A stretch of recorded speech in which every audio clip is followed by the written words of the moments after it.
बताओ ख्वाजाए अजमेर तक वो खाक पहुंचेंगे, निजामुद्दीन के जो शहर दिल्ली तक नहीं पहुंचे।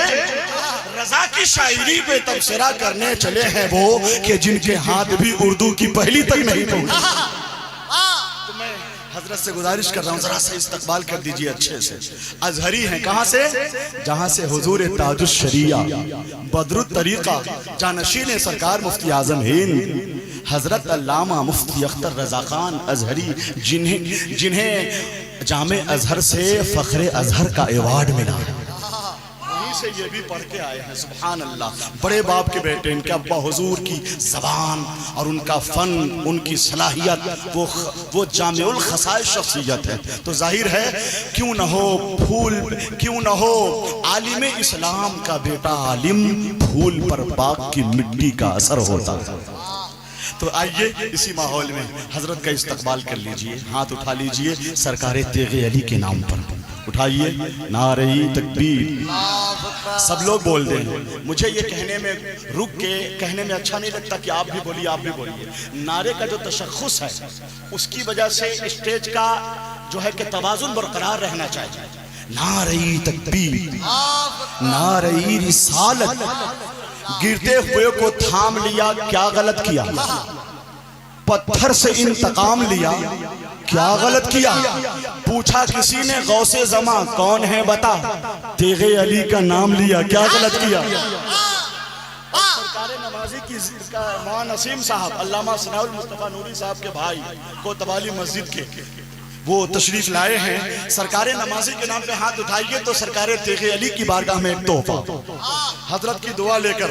सच बात है कि दिल का हिजाजी बना दिया। ऐसा दौर आया है कि लोगों के अंदर तजस्सुस नहीं है, इंतजार नहीं है, तलाश नहीं है कि क्या पढ़ा जा रहा है। इल्म की बुबास अगर हो तो शेर का वजन बढ़ जाता है, शेरियत से रूह शाद काम होती है। सुने अल्लामा गुलाम खैरुल वरा साहब के बिला कि सच बात है कि दिल का हिजाजी बना दिया। बहुत मेहनत से शेर लिखा है ये। सच बात है कि दिल का हिजाजी बना दिया, किरदार का मुजाहिदो गाजी बना दिया।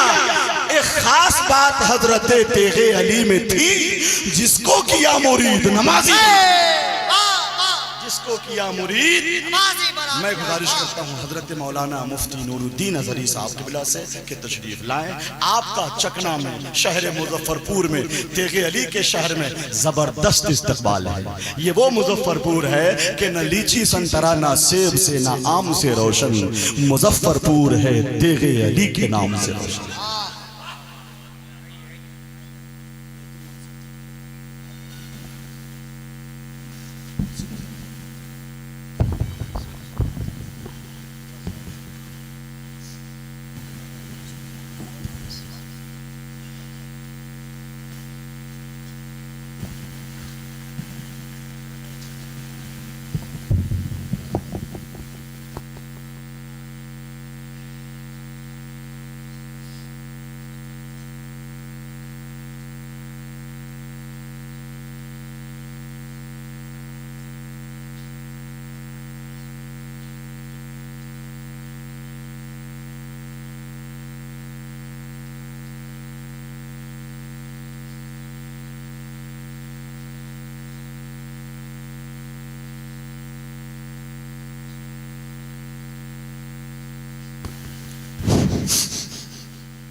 अस्सलामु अलैकुम व रहमतुल्लाहि व बरकातुहू।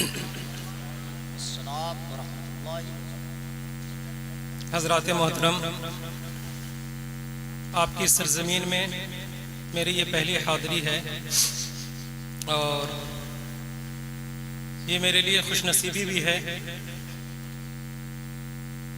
कि आप जैसे संजीदा सामईन यहाँ मौजूद हैं। स्टेज पे भी पढ़े लिखे लोग मौजूद हैं, जो मुक़र्रिर लोग आज मदऊ हैं अल्हम्दुलिल्लाह, वो भी काफ़ी इल्मी शख्सियतें हैं।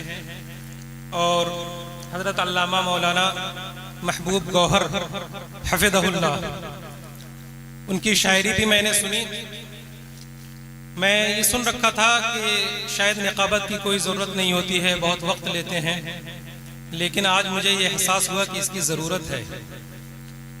कई लिहाज से इसकी ज़रूरत है। उर्दू के बका के लिए इसकी ज़रूरत है, शेर व शायरी के फ़न को ज़िंदा रखने के लिए ज़रूरी है, ईमानी हरारत को बेदार करने के लिए ज़रूरी है।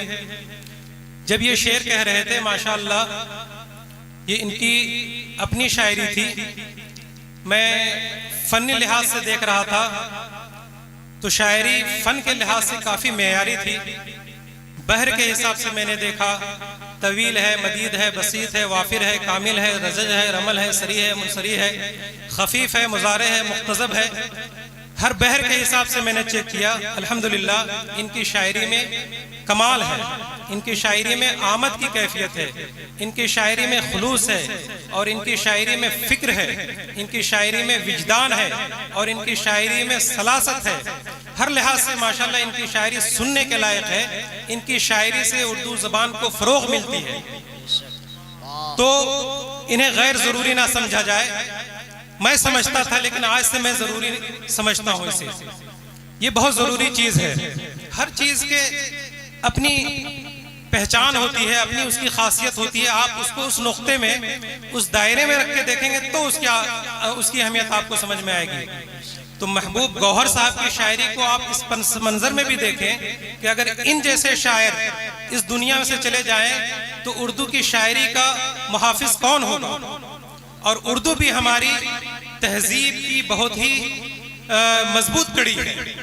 और किसी ये उदबा का ये मानना भी है कि आप अगर किसी कौम को गुलाम बनाना चाहते हैं तो उनसे उनकी ज़बान को छीन लीजिए, क्योंकि जब आप उससे उसकी ज़बान को छीन लेते हैं तो उसकी कहीं न कहीं फ़िक्र को आप छीन लेते हैं, और फिर अपनी ज़बान और अपनी कल्चर का उस पर लिबादा डालकर आप उसे फ़िक्री गुलाम बना लेते हैं।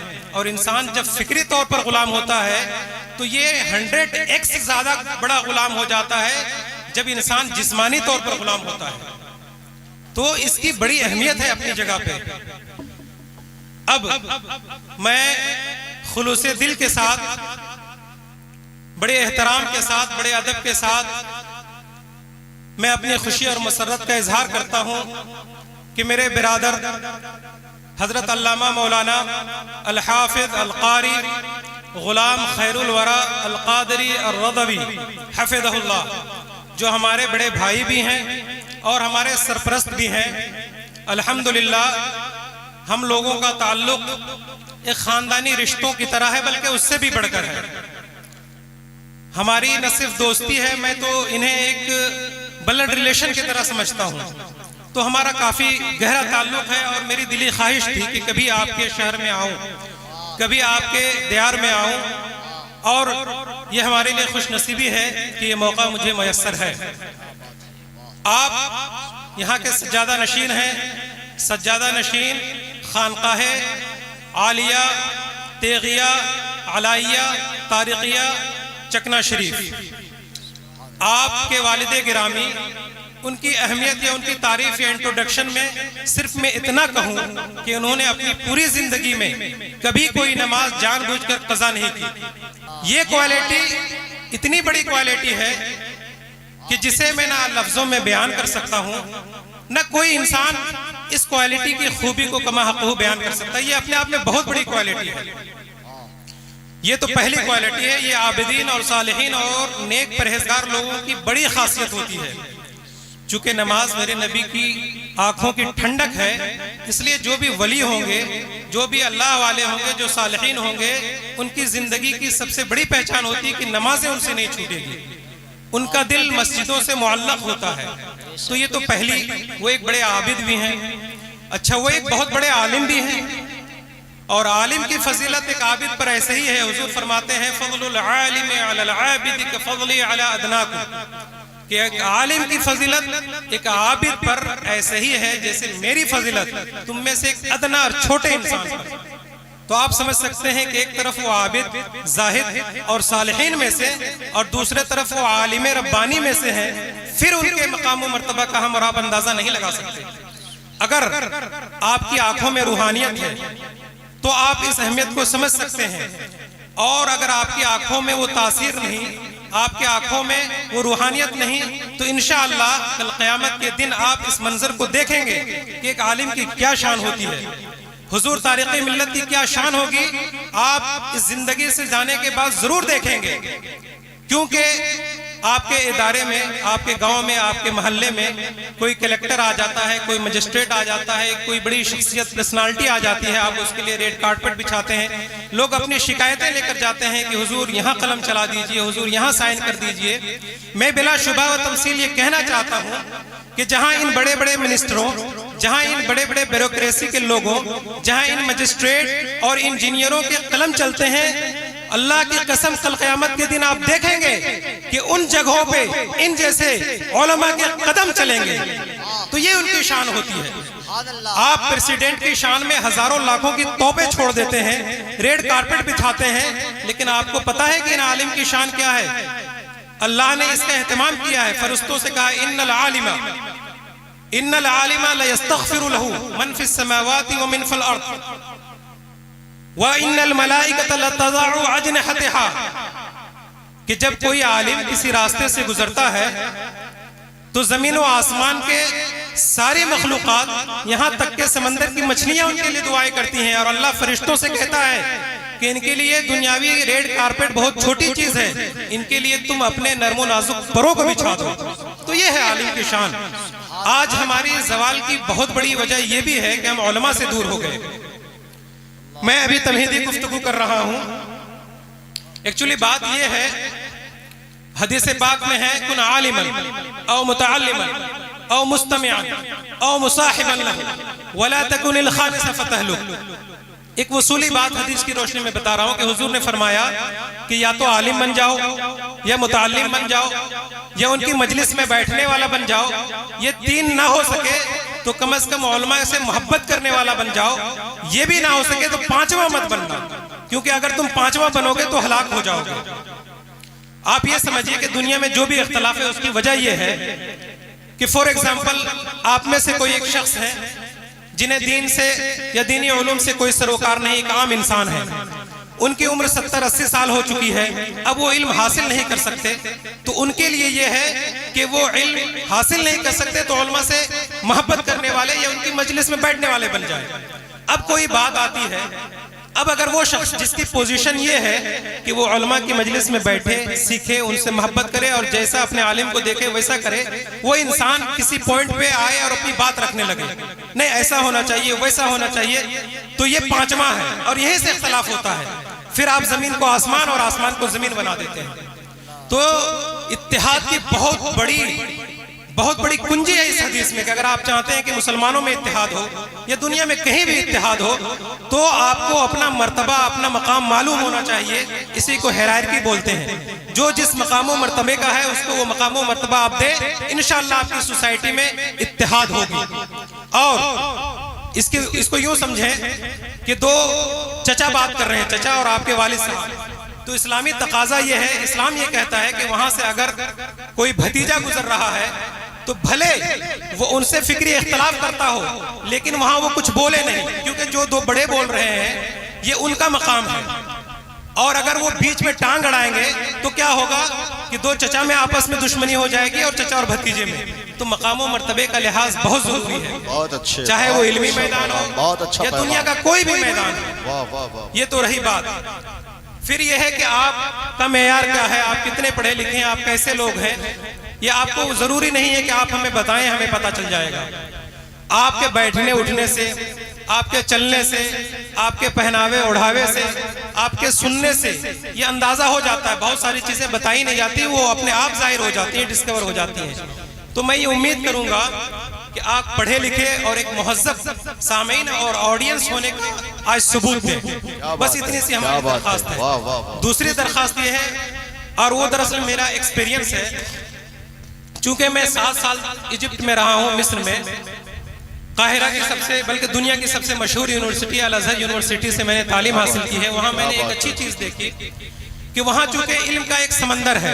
आप किसी मस्जिद में चले जाए, वहाँ कोई न कोई हदीस का दर्स चल रहा होगा, कहीं ना कहीं कोई इल्म, कोई उलमा पढ़ा रहे होंगे, कहीं कोई डॉक्टर होंगे जो किसी इल्म पे लेक्चर दे रहे होंगे।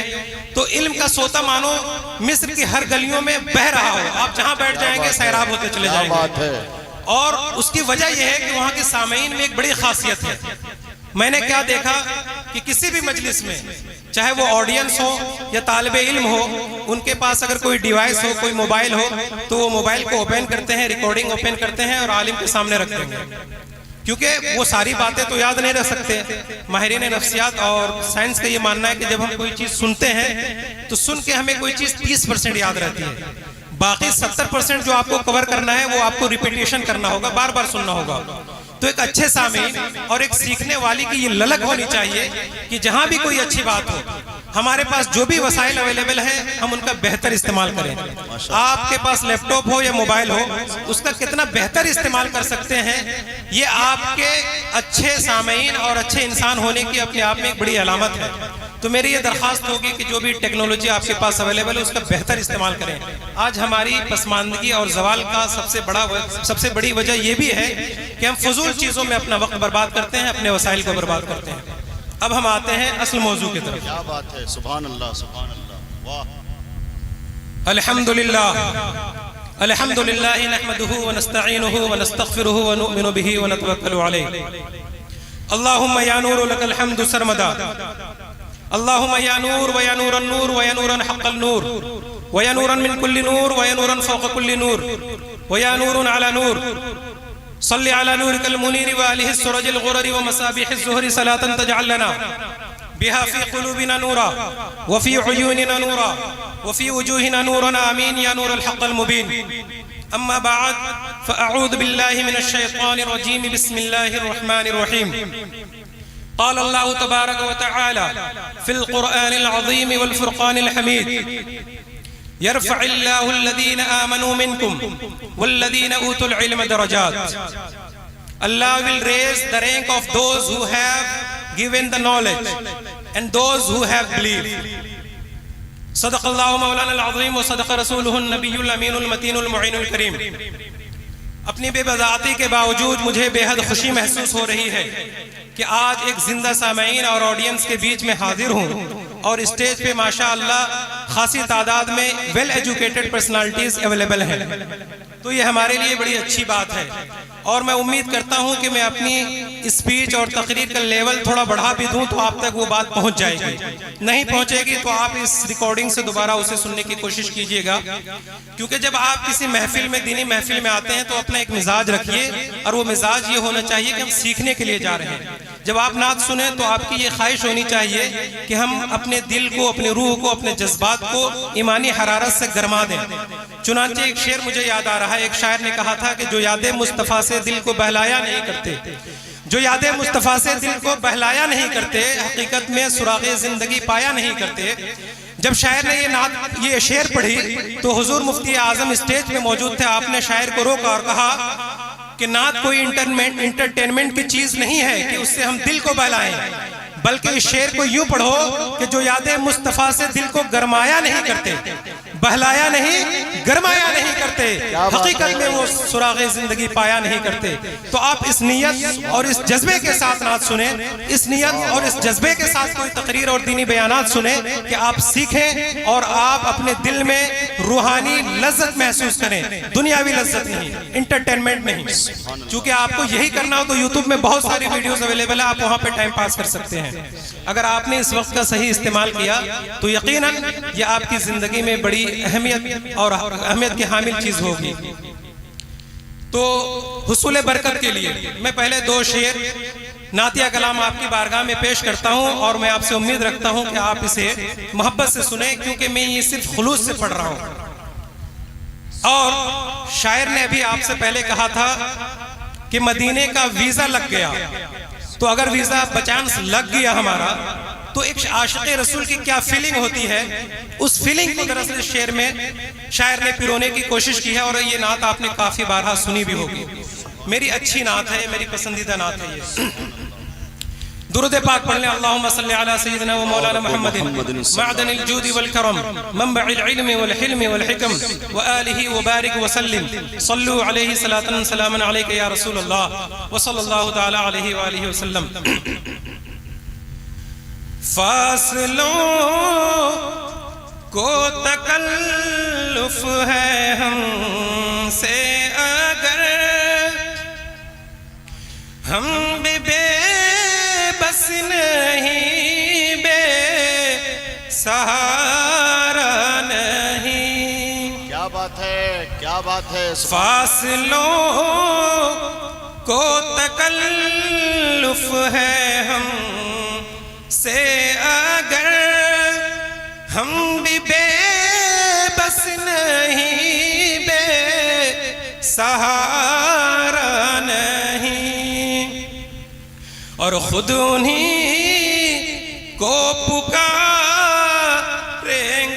हम दूर से रास्ते में अगर पाँव थक जाएंगे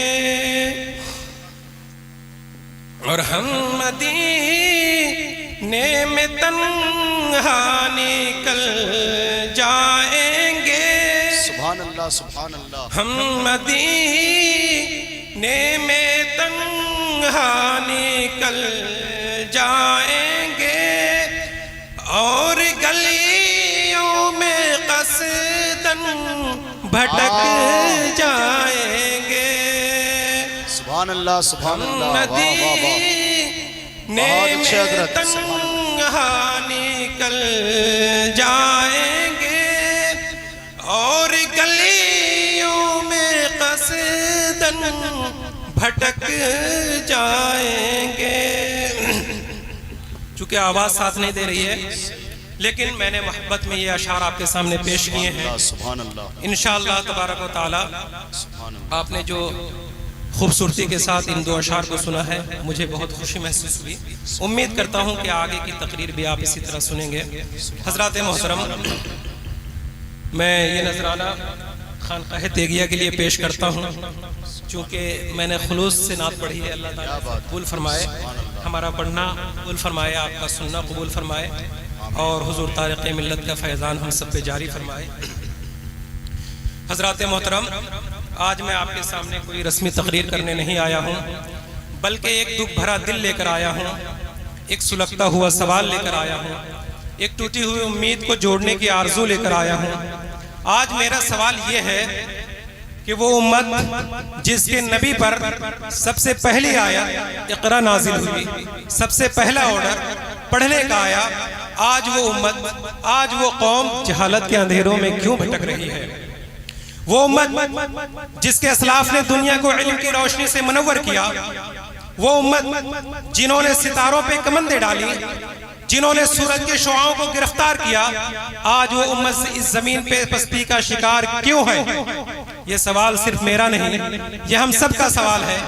ये हमारी मस्जिदों के खामोश मीनारों की सदा है, ये हमारे मकतबों के गर्दालूद किताबों की फरियाद है कि आज वो उम्मत जिन पे सबसे पहला ऑर्डर पढ़ने का आया था, आज वो पीछे क्यों है? खासतौर से हिंदुस्तान का मुसलमान पूरी दुनिया में तालीमी लिहाज से, इक़्तिदासी लिहाज से, समाजी लिहाज से, हर लिहाज से पीछे क्यों है? ये सवाल बड़ा अहम है। आज अगर हमने इस सवाल को सही तौर पे हल कर लिया, अगर आज हमने इस प्रॉब्लम का सॉल्यूशन ढूंढ लिया, तो आप यकीन जाने कि फिर से हमारी तारीख दोहराई जा सकती है, फिर से हम उरूज के रास्ते पे चल सकते हैं। लेकिन जरूरी यह है कि हम इस बात को गौर से देखें, इस बात पे रिसर्च करें, हम इस बात पे तहकीक करें और कोर प्रॉब्लम, कोर इश्यू को ढूंढने की कोशिश करें कि जब हम उस मसाइल को, उस कोर प्रॉब्लम को ढूंढ कर लें, तो हमारा ये पूरा ढाया हुआ ढांचा फिर से खड़ा हो जाए। हजरात मोहतरम, आज मेरा मुखातब, आज मेरी तवज्जो का बिखुसूस मरकज नौजवान है, क्योंकि नौजवान किसी भी कौम के लिए रीढ़ की हड्डी हुआ करती है। कौम का नौजवान जिधर जाता है, आने वाली नस्लें भी उधर ही जाती हैं। कौम का नौजवान किसी भी कौम के लिए बड़ी अहमियत का हामिल होता है। जनरेशन गैप की बुनियाद पर बच्चे बूढ़ों को नहीं बल्कि जवानों को फॉलो करते हैं। बूढ़ों और बच्चों के बीच में जवान एक गैप हुआ करता है।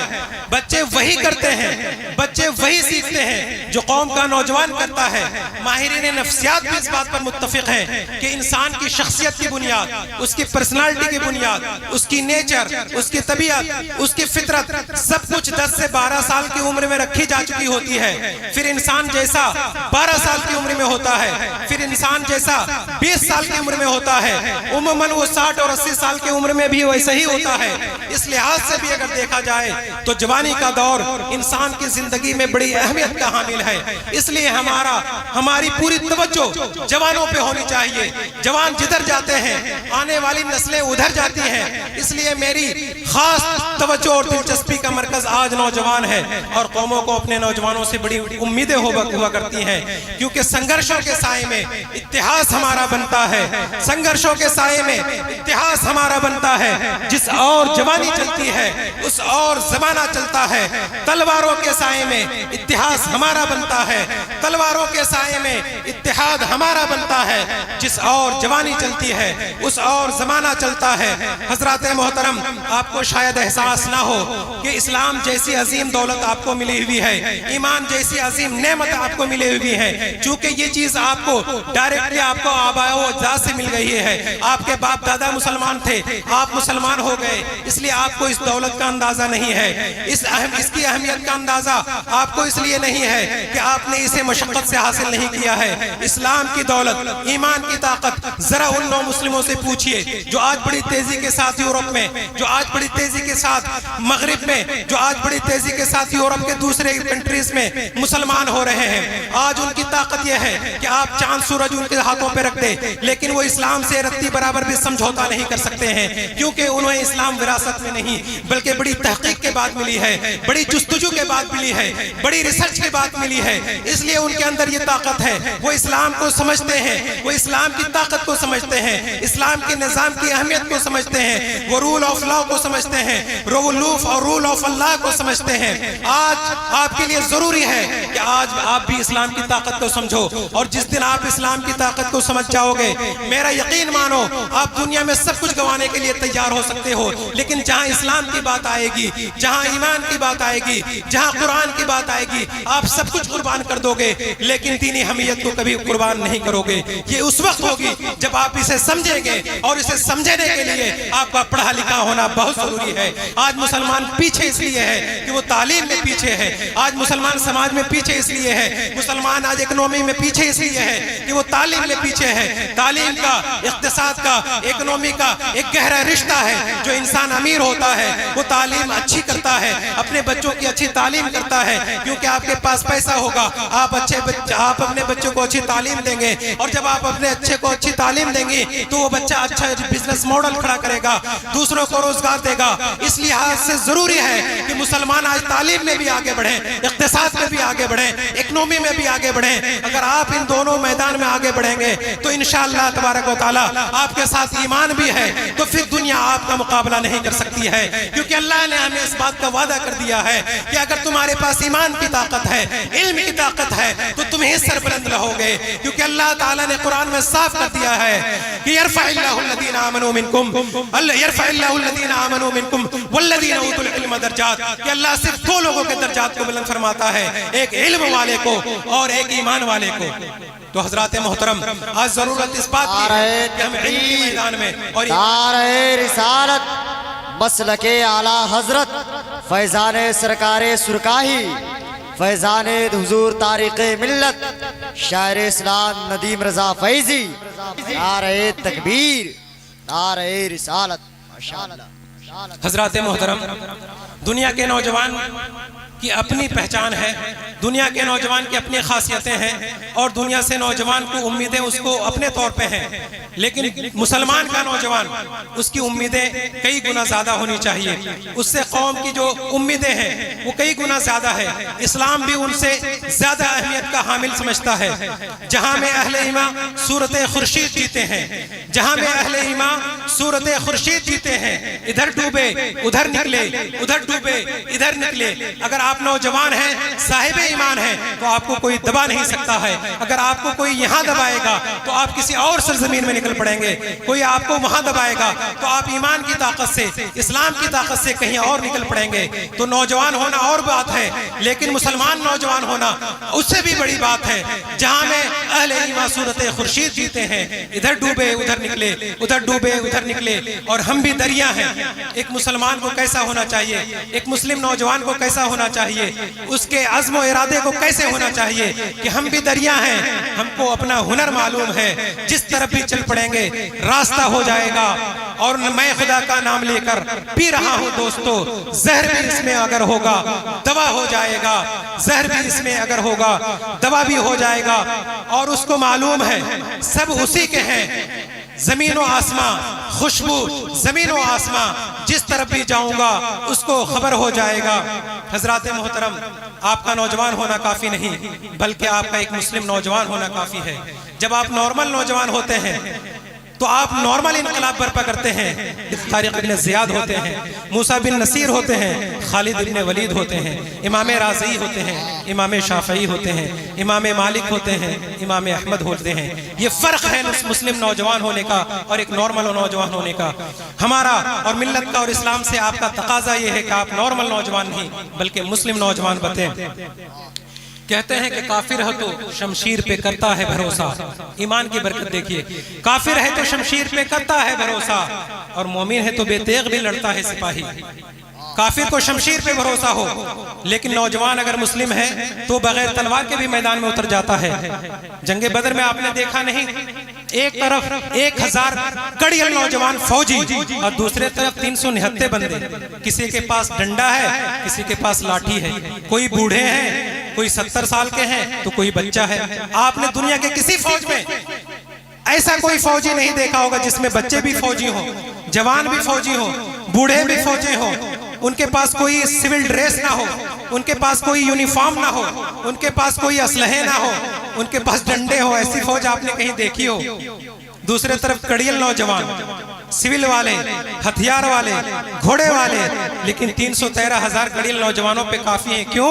क्योंकि वो नॉर्मल नौजवान नहीं थे, वो मुस्लिम नौजवान थे। इसलिए कहते हैं कि काफिर है तो शमशीर पे करता है भरोसा, और मोमिन है तो बेतेग भी लड़ता है सिपाही। और तूफान का गिला तू करता क्यों है? तूफान का गिला क्या करता है? तूफान को दुआएं दे नादा, हर मौज तुझे ठोकर देकर साहिल की तरफ ले जाती है। और इकबाल कहते हैं, बादे मुखालिफ से न घबराए इक़ाब। नौजवान को अल्लामा इकबाल उक़ाब कहते हैं, शाहीन जो पहाड़ की चट्टानों में रहते हैं और किसी का मरा हुआ नहीं खाते। उसकी गैरत इतनी ज्यादा है कि किसी का छोड़ा हुआ नहीं खाते हैं, इसलिए वो पहाड़ की चट्टानों में रहते हैं। अल्लामा इकबाल कहते हैं कि कौमे मुस्लिम के नौजवान शाहीन हैं, उक़ाब हैं। कहते हैं कि तुम दिए बादे मुखालिफ से न घबराए उक़ाब, तुम दिए बादे मुखालिफ से न घबराए उक़ाब। ये तो चलती है तुम्हें ऊंचा उड़ाने के लिए। आपके राह में जो मशाकिल आते हैं उससे आप घबराए नहीं, क्योंकि जो मशाकिल और जो प्रॉब्लम आपकी जिंदगी में आते हैं वो आपको सैकल करने के लिए आते हैं, वो आपको और भी ऊंचा उड़ाने के लिए आते हैं। और एक यहाँ पे मैं आपको अपनी इल्म की रोशनी में एक इस्लाम का मैसेज देना चाहता हूँ कि आप पर कोई प्रॉब्लम हो, आप पर कोई मसाइब और आलाम आ जाएं, आप बीमार पड़ जाएं, तो दो सूरतें होती हैं। या तो आप उस पर सब्र और शुक्र कर जाएं, आप उस मुसीबत के वक्त अल्लाह को याद कर लें, आप शुक्र कर लें। अगर आपने उस मुसीबत के वक्त शुक्र कर लिया, अल्लाह को याद कर लिया, अल्लाह की तारीफें कर ली, नाशुक्री नहीं की, तो वो मुसीबत आपके लिए रहमत बन जाएगी, उससे आपके दर्जात बुलंद हो जाएंगे। और अगर आपने मुसीबत के वक्त नाशुक्री कर दी, अल्लाह की नाफरमानी कर दी, तो फिर वही मुसीबत आपके लिए अजाब बन जाएगी। ये नॉर्मल फार्मूला है, इसे आप अपनी गांठ बांध लें और जिंदगी में हर जगह आजमाएं।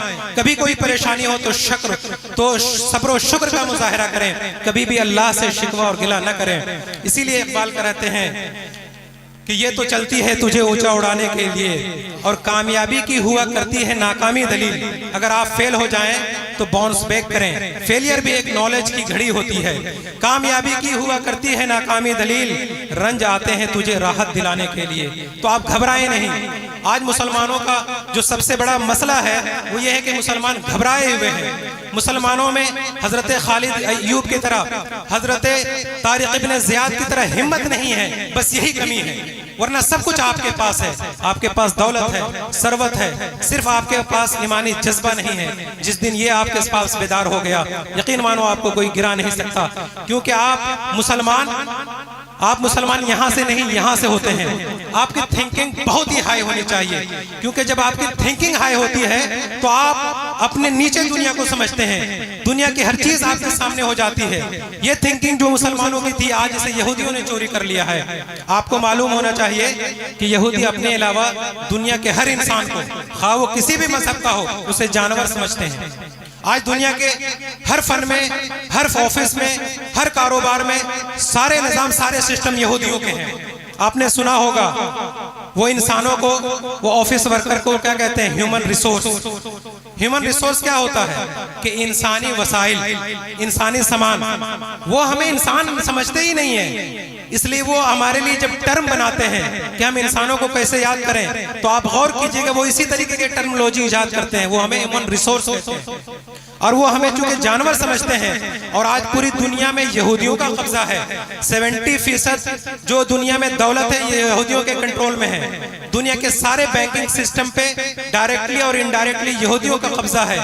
आज आप जो सोचते हैं वो आपको लगता है कि आप सोचते हैं, लेकिन ऐसा नहीं है। आप वही सोचते हैं जो यहूदी बैंकर्स जो चाहते हैं, वही आप सोचते हैं। तो आप उनके कंट्रोल में हैं, गिरफ्त में हैं। वो दुनिया को इंसान समझते ही नहीं है, वो किसी रूल को मानते ही नहीं है। आप लाख हवाला देते रहिए इंटरनेशनल लॉ की, लेकिन उसके बावजूद भी वो डेली इंटरनेशनल लॉ की धज्जियां उड़ाता है और फिलिस्तीन के मुसलमानों को बिना किसी वजह के मार रहा है, क्योंकि वो इंसान को इंसान समझते ही नहीं है। वो रेसिस्ट होते हैं। रेसिस्ट उसको कहते हैं कि वो सिर्फ अपने खानदान, अपने नस्ल के लोगों को इंसान मानते हैं, बाकी लोगों को वो इंसान मानते ही नहीं है। इसलिए जब कभी किसी यहूदी और गैर यहूदी में लड़ाई होगी तो भले यहूदी नाहक हो, लेकिन यहूदी फैसला उसके यहूदी के हक में करेगा, और आप हक पे भी होंगे तो आपको कहेगा कि गलती पे आप हैं। इस्लाम ऐसा नहीं करता। इस्लाम का एक अपना पैरामीटर है, चाहे वो सामने वाला यहूदी हो, मुस्लिम हो, गैर मुस्लिम हो। जब वो आदल और इंसाफ करता है तो फिर मजहब और रंग और नस्ल को नहीं देखता, वो हक के फैसले करता है। ऐसे हजारों वाकयात हैं तारीख में। तो मैं कहने का मकसद ये है ना, आप ये ठान लेते हैं कि आप अशरफुल मखलूकात हैं, आपके गले पे अंतुमुल आलौना इन कुंतुम मोमिनीन की महर सबक है। जब आप मान लेते हैं कि आप खलीफतुल्लाह फिल अर्द हैं, तो फिर आप इसी तरीके के फैसला लेते हैं, आप बुलंद व बाला फैसला लेते हैं। लेकिन अगर आप खुद को लोटा समझ लें तो आप दरिया के सामने चले जाएं, आप कुएं के सामने चले जाएं, आप समंदर के चले जाएं, आप 1 लीटर से ज्यादा लोटे में नहीं भर सकते हैं, क्योंकि आपका ज़र्फ ही आपका मेयारी लोटे में सिमटा हुआ है। लेकिन आपका अगर ज़र्फ बुलंद हो, आपका अगर ज़र्फ कुशादा हो, तो आप कहीं भी चले जाएं, अब जितना चाहें उसमें भर लें, जितना चाहें उसमें डाल लें। तो ये ज़र्फ की बात होती है, ये थिंकिंग की बात होती है। आपकी सोच जैसी होगी आपको रिजल्ट वैसा ही मिलता है। पास कोई कमी नहीं है। अल्लाह लफ्ज़े कुन कह के एक नहीं, करोड़ों नहीं, अनगिनत कायनात पैदा कर सकता है, अनगिनत गैलेक्सी पैदा कर सकता है, अनगिनत यूनिवर्स पैदा कर सकता है। ये देने वाले का कमी नहीं है, ये लेने वाले का कमी है। आप अपना ज़र्फ बुलंद कीजिए, आप अपनी थिंकिंग को हाई कीजिए। आप जब खुद को बुलंद समझते हैं तब आप दूसरों को समझते हैं कि हम इसे कंट्रोल कर सकते हैं। और आप इस दुनिया में कंट्रोल करने के लिए भेजे गए हैं, ना कि कंट्रोल होने के लिए। तो आप अपनी फिक्र को बुलंद कीजिए और ये फिक्र आपको इल्म से मुनसीब होगी। बहुत अच्छा खिताब है हजरत, जबरदस्त है। सुभान अल्लाह, सुभान अल्लाह, वाह वाह वाह वाह वाह, जिंदाबाद जिंदाबाद। हजरत मोहतरम, आज जब हम अपने इर्द गिर्द नजर दौड़ाते हैं तो एक अजीब व गरीब मंजर दिखाई देता है। वो कौम जिसके नबी पर सबसे पहला ऑर्डर पढ़ने का आया, इकरा, पढ़, study, keep for knowledge, search for knowledge, ये ऑर्डर सबसे पहले आया था। आज उस कौम का हाल ये है कि हिंदुस्तान के अंदर वो कौम SC ST से भी पीछे है। आप समझते हैं SC ST कौन है? दलित, महादलित। आप जानते हैं कि दलित महादलित कौन है? दलित और महादलित हिंदुस्तान का वो तबका है जिसको 3000 सालों तक 1 2 3 4 नहीं, साल 100 साल नहीं 3000 सालों तक पढ़ने से 100% रोक दिया गया था। एजुकेशन में उनका रिजर्वेशन 0 था, 0। 100% पूरा के पूरा रिजर्वेशन तालीम में, इकोनॉमिक में यहाँ के अपर कास्ट ने अपने लिए मुतय्यन कर लिया था। बल्कि बात फिलोसफर की बात करें तो SC ST को 4000 सालों तक पढ़ना तो दूर की बात है, पढ़ने के आसपास भी भटकने नहीं दिया गया था। आज वो कौम इस हिंदुस्तान के अंदर पिछले 70 सालों में मुसलमानों से आगे है, और न सिर्फ इल्म में बल्कि इकोनॉमिक में भी आगे है, कल्चरल डाइवर्सिटी में भी आगे है। तो ये डूब बनने का मकाम है कि आज वो कौम जिन्होंने इस हिंदुस्तान के अंदर 800 साल तक हुकूमत की, जिन्होंने दुनिया पर 1200 साल तक हुकूमत की, जिनका गोल्डन एरा 8वीं सदी ईस्वी से लेकर 13वीं सदी ईस्वी तक गोल्डन एज कहलाता है, जिस दौर में दुनिया के टॉप 1000 साइंटिस्ट की अगर आप फहरिस्त देखें, इंसाइक्लोपीडिया ब्रिटानिका को आप जाकर देखें, खुद गूगल पे इंसाइक्लोपीडिया को देख लें, आप मुसलमानों के गोल्डन एज के 1000 साइंटिस्ट की लिस्ट देखें, आपको 1000 साइंटिस्ट में 9999 मुसलमान नजर आएंगे। आज उस कौम का हाल यह है कि इस मुल्क के अंदर SC ST से भी वो पीछे है, ये डूब बनने का मकाम है। आज हम वाहवाही कर लेते हैं, कोई नात पढ़े तो हा हा ही करते हैं, लेकिन हमें ये शऊर नहीं है कि नात सुना कैसे जाता है, कोई तालीमी बात कैसे सुनी जाती है, काम की बातों को कैसे नोट किया जाता है। एक पढ़े लिखे सामीन की पहचान ये है कि जब वो किसी प्रोग्राम में बैठे तो उनके हाथ में कलम हो, उनके हाथ में कॉपी हो, नोटबुक हो, मोबाइल हो तो रिकॉर्डिंग स्टार्ट हो, ताकि वो एक बार नहीं किसी बात को 100 बार सुने, उस बात को दूसरों तक पहुंचाए। बल्लिगु अन्नी वलौ आया, कोई एक अच्छी बात सुनो तो उस तक दूसरों तक पहुंचा दो। इस जज्बे के साथ, इस इस्लामी तालीम के साथ आप अगर बैठते हैं तो फिर इनकलाब आता है। इनकलाब यूं ही नहीं आता है, इनकलाब लाने के लिए कुर्बानियां देनी पड़ती है। हजरात मोहतरम, मैं चाहता हूं कि आप इस प्रोग्राम को, आज इस घड़ी को, इस लम्हे को तारीखी बना दें, अपने सुनने का सबूत देकर, एक अच्छे और सिविलाइज सामीन होने की हैसियत से, एक एजुकेटेड और वेल एजुकेटेड ऑडियंस होने की हैसियत से, ताकि मुझे यकीन हो जाए कि मैंने जो कुछ रिसर्च और तहकीक के बाद आपके पास रखा है, आपने सुना है, आप नहीं समझे तो उसे बार बार सुनाएं और उसे समझने की कोशिश करें। हजरात मोहतरम, बहुत अफसोस होता है और बड़े अफसोस का मकाम है कि आज मुसलमानों का क्या हालत है। वो कौम जिसे तालीम के जरिए दुनिया की इमामत का ताज पहनाया गया था, आज बीच में तालीम छोड़ने में आज हिंदुस्तान के अंदर सबसे आगे है। The highest drop out rate in India is among Muslim children, यानी बीच में तालीम छोड़ने वालों में जो बच्चे सबसे आगे हैं वो मुसलमानों के बच्चे हैं। एक तो हम तालीम शुरू करने में पीछे हैं, यानी रजिस्ट्रेशन में, प्री प्राइमरी में, जहां बच्चा जब शऊर की मंजिलों को तय करता है, हर वालिदैन चाहते हैं कि मेरा बच्चा पढ़ा लिखा हो। जब पहली बार हम उसका स्कूल में, कॉलेज में, मकतब में, प्राइमरी में, प्री प्राइमरी में रजिस्ट्रेशन कराते हैं, उसे फर्स्ट रजिस्ट्रेशन कहते हैं हम। इसमें रजिस्ट्रेशन सबसे कम है, यानी तालीम स्टार्ट करने में हम सबसे पीछे, बीच में तालीम छोड़ने में सबसे पीछे। और देखिए आगे कि हमारी हालत क्या है। हम वो कौम हैं जिनके असलाफ ने इल्म की प्यास बुझाने के लिए हजारों मील के सफर किए, जिन्होंने सोच को आजाद कर दिया, जिन्होंने सीने को इल्म से भर दिया, जिन्होंने आंखों को बसीरत अता की, जिन्होंने अक्ल खिरत को परवाज अता की कि सितारे जमीन पर उतर आए।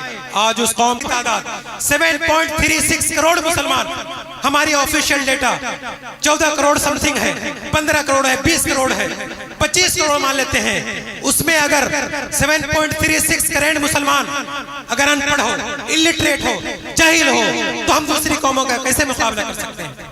आपने कभी इस चीज को सोचा? आप पैसे को बहा देते हैं, लेकिन आप कभी भी जिस तरीके से अपने बिजनेस के लिए सीरियस होते हैं, दूसरे कामों के लिए सीरियस होते हैं, आप एक मर्तबा अपने बच्चों की अच्छी तालीम के लिए सीरियस हो जाइए, यकीनन तब्दीली आप महसूस करेंगे और ये बदलने का वक्त है। अगर आप आज नहीं बदले, अगर आपने ताखीर की, तो आपका नामो निशान इस हिंदुस्तान से मिट जाएगा। न समझोगे तो मिट जाओगे हिंदुस्तानी मुसलमानों, तुम्हारी दास्तां तक भी ना होगी दास्तानों में। क्या बात है हजरात मोहतरम, जिंदाबाद जिंदाबाद।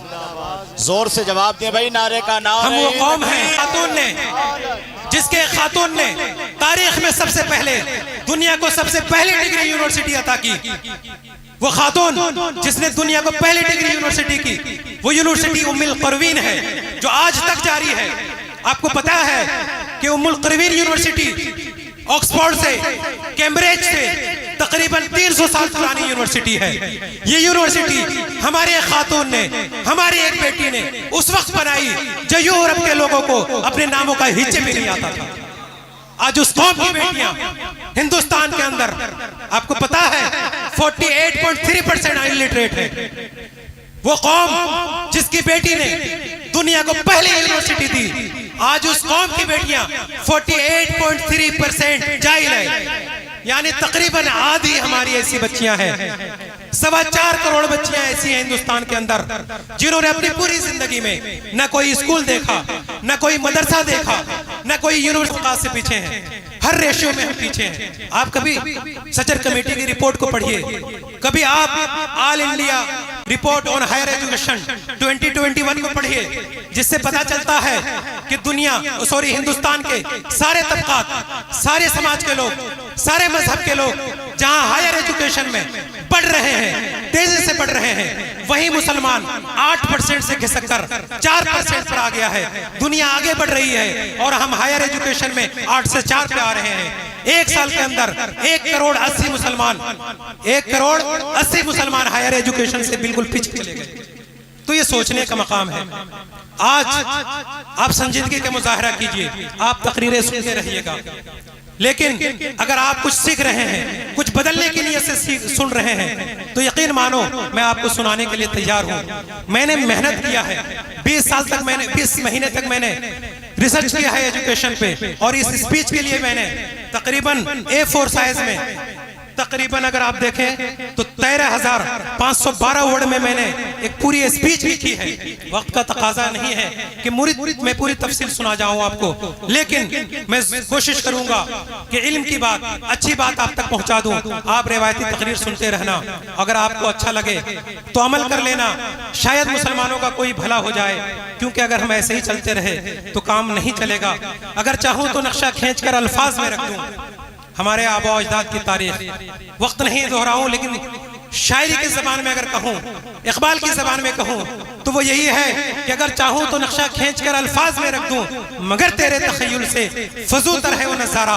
आपकी समझ से परे है वो चीज जो आपकी तारीख है। आपकी तारीख बड़ी रंगीन है, तुझे आबा से अपने कोई निस्बत हो नहीं सकती कि तू गिरफ्तार, वो किरदार, तू साबित, वो सैयारा। आप तो जबान के गाजी है, वो किरदार के गाजी थे। आप मुंजमिद पत्थर हैं, वो सैयारा थे, वो सूरज थे, वो सितारे थे, वो दुनिया को जगमगाते थे। कोई उन्हें यहाँ दबाता था तो वो कुर्तुबा में निकल पड़ते थे, कोई उन्हें स्पेन में दबाता था तो वो बगदाद में रोशन हो जाते थे। ये हमारी तारीख रही है। जब गारे हिरा से की पहली सदा बुलंद हुई तो वही उम्मत जिसके हाथ तलवार थामे लड़ाई के लिए उठती थी, अब कलम थामने लगी। पत्थरों से खेलने वाली उंगलियां अब सफेद किरतास पे इल्म रकम करने लगी। वो मुसलमान जो सिर्फ पढ़ा नहीं बल्कि लिखा, तहकीक की, तदवीन की, रिसर्च की, इनोवेशन की, इन्वेंशन की, लेबोरेटरी बनाए, लाइब्रेरी बनाए, स्कूल बनाए, मदरसे बनाए, कॉलेज बनाए, यूनिवर्सिटी बनाए। मुसलमानों ने क्या नहीं बनाया। ये वही मुसलमान थे जो सिर्फ एक सदी के अंदर अंदर दुनिया के 3 बर्रे आजमों पर अपने फतह नुसरत के झंडे नस्ब कर दिए। सिर्फ 100 साल के अंदर दुनिया के 7 महाद्वीपों में से 3 महाद्वीप पर, दुनिया के 7 कंटिनेंट में से 3 कंटिनेंट पर सिर्फ 100 साल के अंदर अपने फतह नुसरत के झंडे नस्ब किए। आप उसकी औलाद हैं, आप उस नस्ल से आते हैं, आप उस कौम से आते हैं। यह आपके लिए बेदारी की जगह है, यह आपको सोचने की जगह है, यह आपके लिए पढ़ने का मकाम है। आप अगर अपनी तारीख दोहरा दो तो दुनिया के बड़े बड़े ताकतवर और इल्म का दावा करने वाले आपके घुटनों पे आ जाएंगे। आप उस कौम से ताल्लुक रखते हैं। हमारी नाखुदाई का तमाशा कोई क्या देखे, जमीने खुश पर रखकर चला दी कश्तियां हमने। अभी आगे वाकया बताऊंगा। हमारी नाखुदाई का तमाशा कोई क्या देखे, जमीने खुश पर रखकर चला दी कश्तियां हमने। कभी ऐ नौजवान मुस्लिम तदब्बुर भी किया तूने, वो क्या गर्दू था तू जिसका है टूटा हुआ तारा। तुझे उस कौम ने पाला है आगोशे मोहब्बत में, तुझे उस कौम ने पाला है आगोशे मोहब्बत में। कुचल डाला था जिसने पांव से ताजे सरेदारा। बड़े बड़े जबाबरा को, बड़े बड़े बादशाहों को आपके आबा अजदाद ने अपने पैरों से कुचला है। इकबाल कहते हैं कि तुझे उस कौम ने पाला है आगोशे मोहब्बत में, कुचल डाला था जिसने पाँव में ताजे सरेदारा, और गंवा दी हमने जो असलाफ से मीरास पाई थी, गंवा दी हमने जो असलाफ से मीरास पाई थी, सुरैया से जमीन पर आसमान ने हमको दे मारा। आज जो हमारी तबाही है उसकी वजह यही है, आज उसकी सबसे बड़ी वजह यही है कि हमने अपने असलाफ की रिवायत को, हमने अपने इस्लामी तालीमात को भुला दिया है। और जब हमने इस्लामी तालीमात को भुला दिया है तो दुनिया हमें अर्श से फर्श पे गिरा दी। मगर वो इल्म की मोती किताबें अपने आबा की जो देखे उनको यूरोप में तो दिल होता है सिपारा। आज दिल रेजा रेजा हो जाता है जब मैं यूरोप की लाइब्रेरियों में देखता हूँ, जब मैं स्पेन की लाइब्रेरियों में देखता हूँ, जब मैं कुर्तुबा की लाइब्रेरियों में देखता हूँ जो कभी इस्लामी सल्तनत हुआ करती है आज ईसाइयों के कब्जे में है। आप यूरोप की हर बड़ी लाइब्रेरी को देख लें, आज डिजिटल एक्सेस भी अवेलेबल है।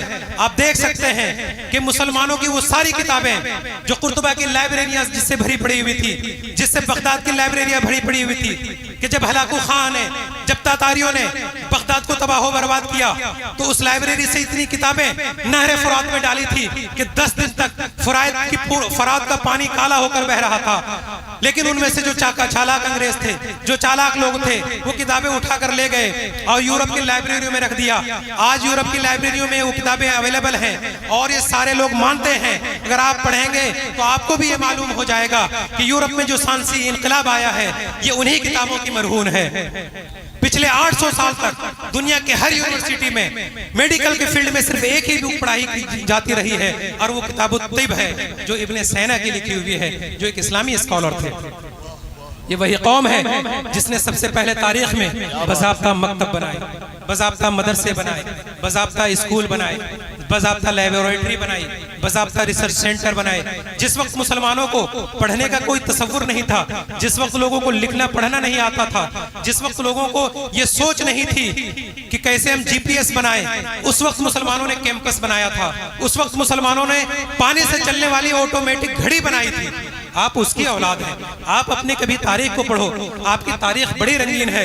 ये वही कुर्तुबा व बगदाद है, ये वही कुर्तुबा व दमिश्क है जहाँ किताबों के खजाने जमीन से उगने लगे, जहाँ शम्मे इल्म की लौ इतनी तेज थी कि यूरोप की सदियों का छाया हुआ अंधेरा छटने लगा था। ये वही मुसलमान हैं जिन्होंने हिसाब रियाजी और मैथमेटिक्स की बुनियाद रखी, जिन्होंने जबरो मुकाबला इजाद किया, जिन्होंने ज्योमेट्री की रुमूज खोले, जिन्होंने फलकियात में सितारों की राहें नापी, जिन्होंने तिब और मेडिकल की दुनिया में जिस्म जान और बायोलॉजी की गुत्थियां सुलझाई।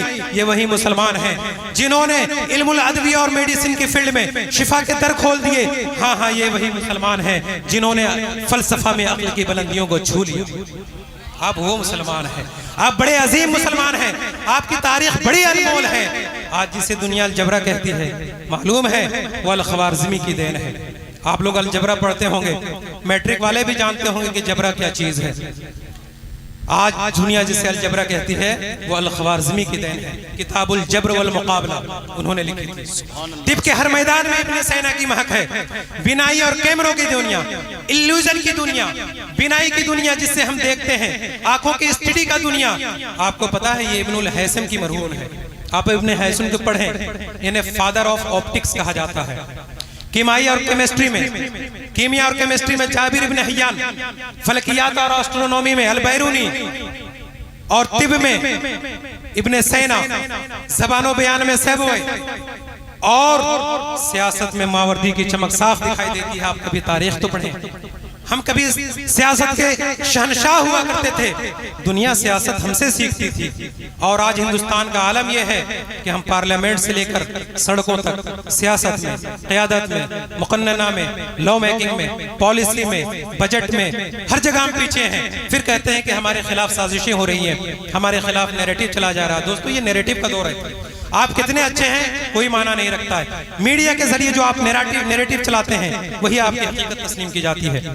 आप यहूदियों को देख लिए, दुनिया के सबसे बड़े झूठे और मक्कार लोग हैं वो, लेकिन नैरेटिव चलाते हैं कि हमसे बेहतर कोई नहीं, तो दुनिया मान लेती है।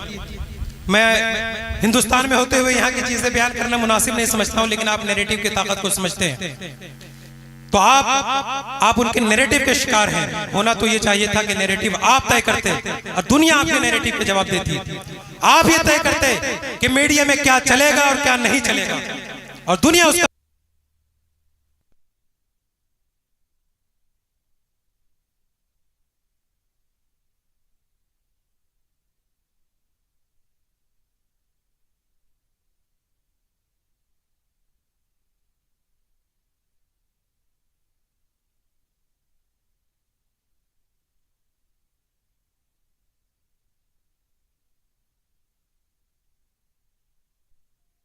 तो ये जलसे सुनने का वक्त नहीं है, ये सोचने का वक्त है, ये समझने का वक्त है। बल्कि अब हमें प्रोग्राम सोच प्रोग्राम रखना चाहिए।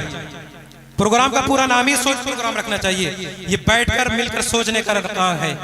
हमारे असलाफ ये वो लाल थे जिन्होंने इल्म के उफ़क़ पर सूरज उगाए।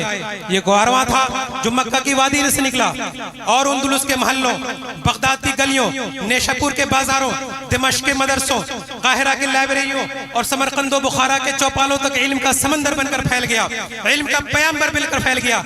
यूरोप जिस वक्त अंधेरों में गुम था, जहां सलेब के आड़ में जुल्म बोला करता था, जहां झूठ, जहां सच बोलना गुनाह और तहकीक और रिसर्च बिदअत समझी जाती थी, उस वक्त इस्लाम का इल्म रोशन था, इस्लामी दिमाग रोशन था, इस्लामी दिमाग बेदार थे।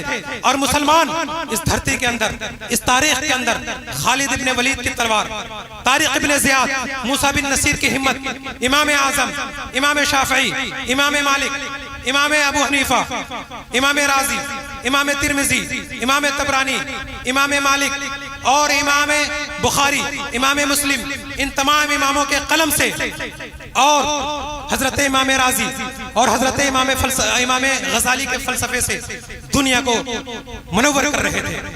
तो ये वो वक्त था और आज ये वक्त है। आसमान ने हमको अर्श फर्श पे उतार दिया है, लेकिन क्यों?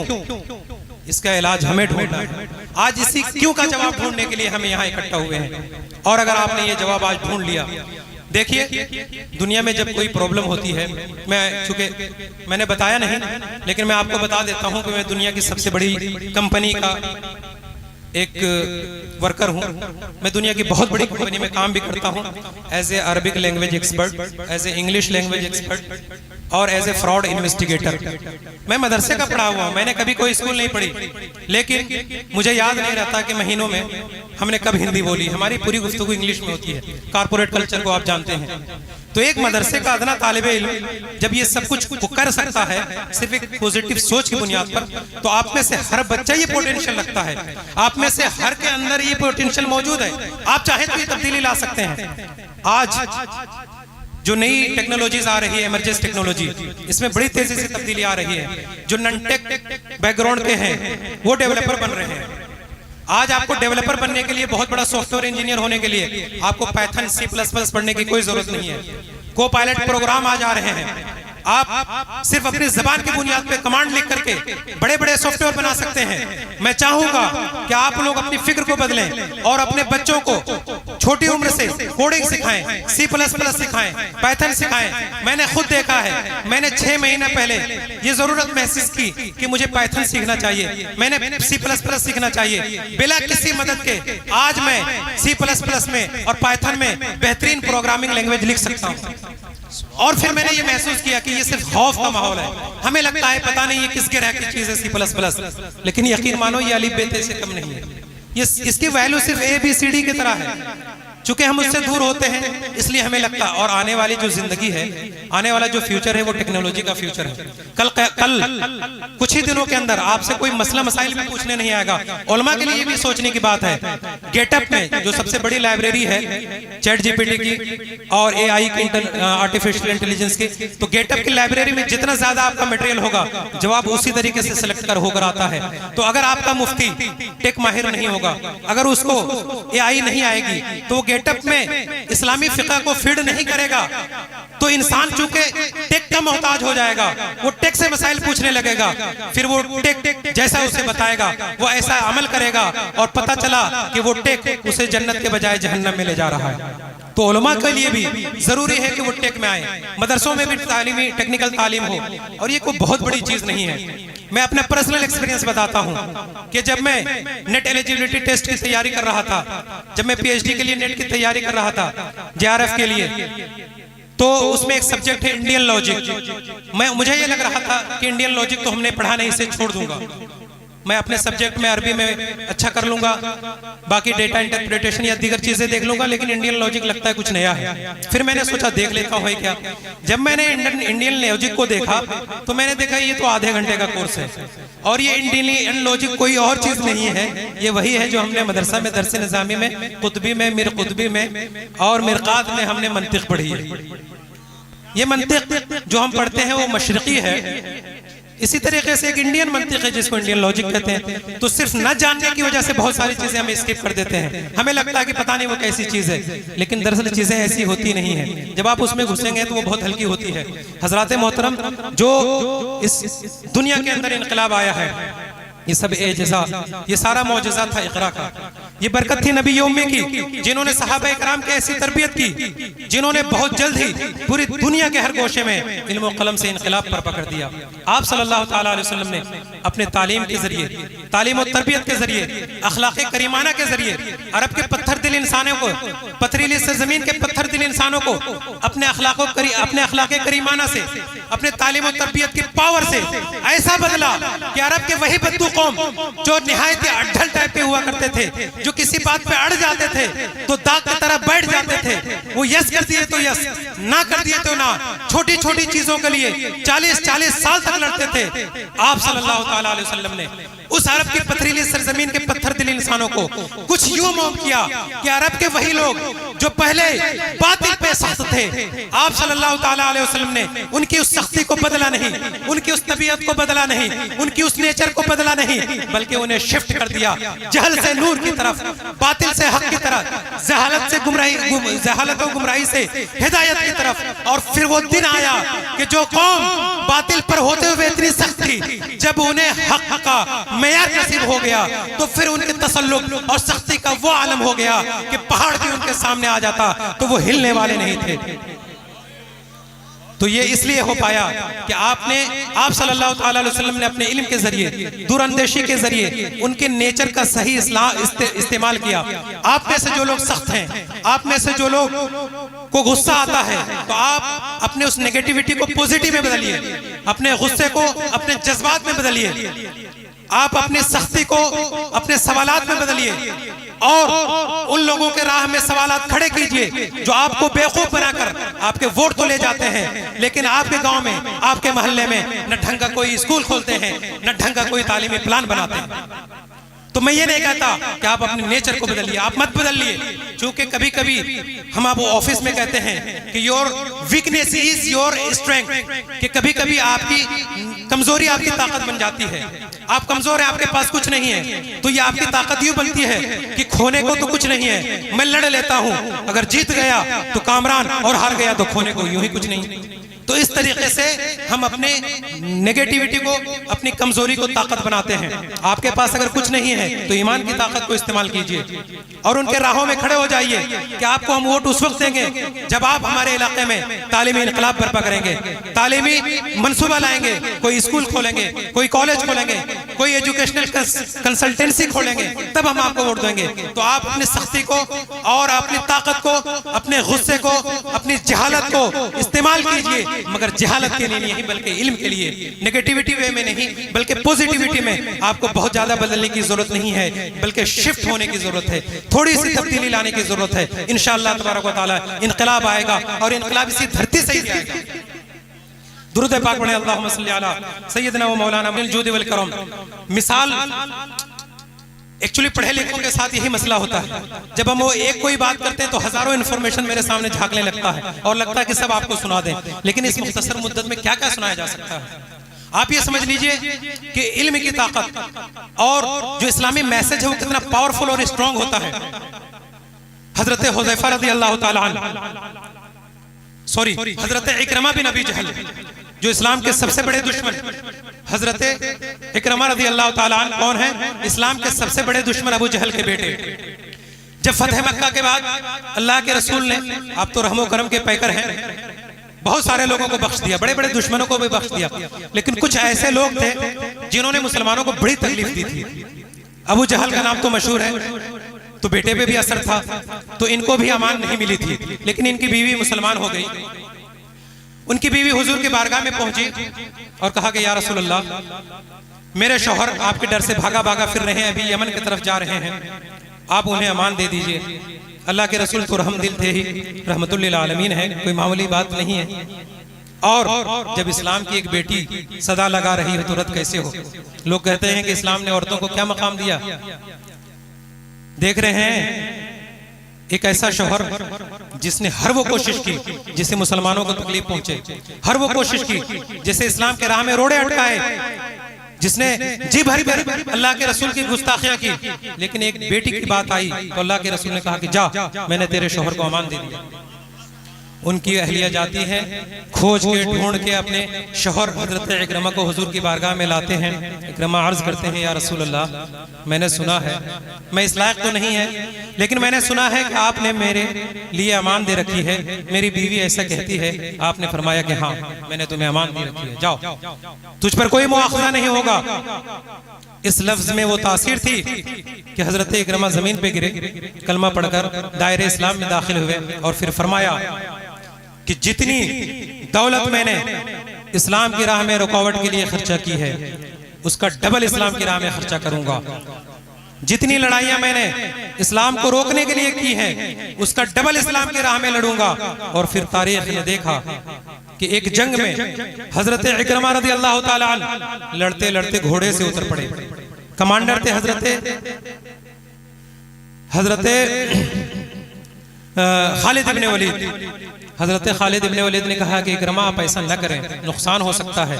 तो उस वक्त आपने एक तारीखी जुमला फरमाया था, आपने फरमाया था, कुन्तु उक़ातिलु फिल जाहिलिया मिन अजलिल लात वल उज़्ज़ा अफला उक़ातिलुल यौम मिन अजलिल्लाह, कि मैं ज़माने जाहिलियत में पत्थरों के लिए लड़ता था, लातो मनात और हुबुल के लिए लड़ता था। आज मैं जब खालिक़े लातो मनात पर हूँ, ईमान लाता हूँ, जब आज मैं इन पत्थरों के खालिक पर ईमान ले आया हूं, तो मैं किस बात से डरूं?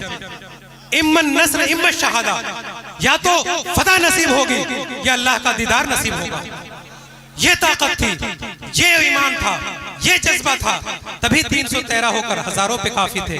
वो 313 थे, तुल्ला रस्ता तक का जमाना, आज हजारों और करते हैं गुलामी। आपको पता है हजरत इकरमा रज़ी अल्लाह ताला अन्हु की शहादत जंग यरमुक में हुई, जो 15 हिजरी को लड़ी गई थी। ये वाकया भी बड़ा अजीब व गरीब है। वाकया ये है कि इस जंग यरमुक में जो जॉर्डन में लड़ी गई थी, इसमें बहुत सारे सहाबा जख्मी हुए थे। इसमें कई सहाबा शदीद जख्मी हुए थे। उसी में हजरत हारिस इब्न हिशाम, सहाबी रसूल हजरत हारिस इब्न हिशाम, हजरत इकरमा रज़ी अल्लाह ताला अन्हु और हजरत अय्याश रज़ी अल्लाह ताला अन्हु, इन 3 सहाबियों का वाकया है जो मैं आपको सुना रहा हूँ। वाकया ये है कि ये सारे लोग प्यास की शिद्दत से जख्मों से चूर, पूरा जिस्म टूटा हुआ था और ये लोग जमीन पे गिरे हुए थे।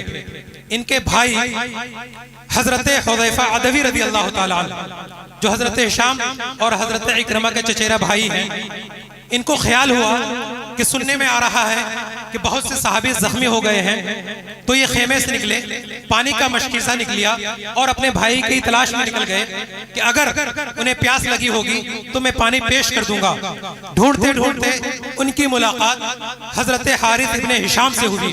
हजरत हारिस इब्न हिशाम जमीन पे गिरे हुए हैं, पूरा जिस्म जख्मों से छलनी है, कई तीर पूरे जिस्म में पेवस्त हैं, करा रहे हैं, अल आतश की सदाएं लगा रहे हैं कि मुझे पानी दो, मुझे पानी दो।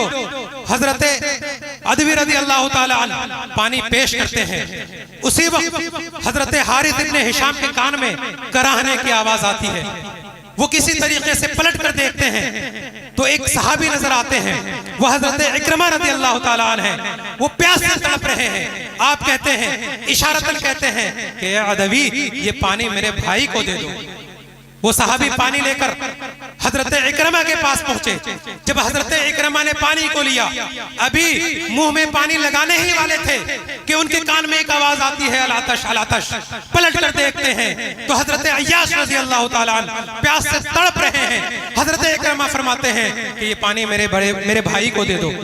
जब पानी हजरत अय्याश के पास पहुंचा, अभी वो पानी पी ही नहीं पाए थे कि उनकी रूह अब से उन शुरू से प्रवास कर जाती है और वो अल्लाह की राह में शहीद हो जाते हैं।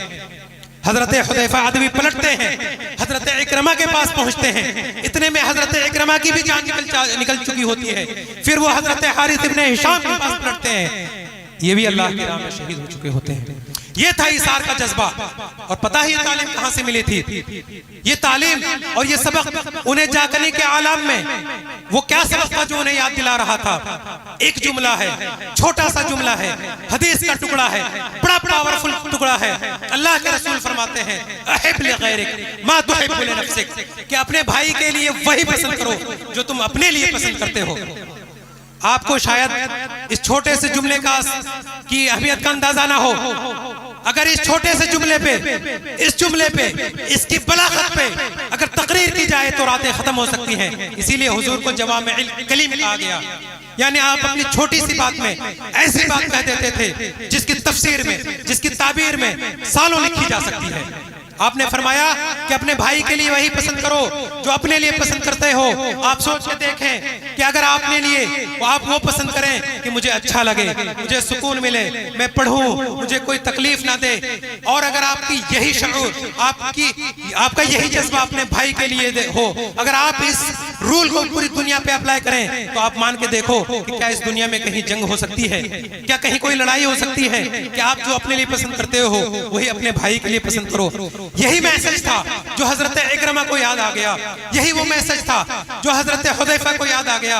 यही मैसेज था जो हजरत हारिस इब्ने हिशाम को याद आ गया।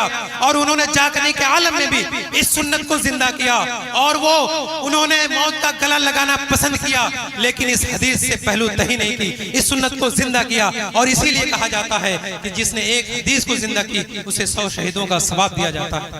हजरात मोहतरम, मेरी तकरीर का एक तिहाई का एक कोना भी अभी कवर नहीं हुआ है। आप उलमा से मोहब्बत करें, इल्म की अहमियत को समझें। अल्लाह के रसूल ने फरमाया कि मैं मुअल्लिम बनाकर भेजा गया हूँ। अल्लाह के रसूल ने यह नहीं कहा कि मैं फातिह खैबर बनकर आया हूँ, मैं फातिह मदीना बनकर आया हूँ, बल्कि अल्लाह के रसूल ने अगर किसी चीज़ के बारे में कहा कि मैं कुछ हूँ तो फरमाया इन्नमा अना बुइस्तु मुअल्लिमा, कि मैं मुअल्लिम बनकर आया हूँ। मुअल्लिम की बड़ी अहमियत होती है।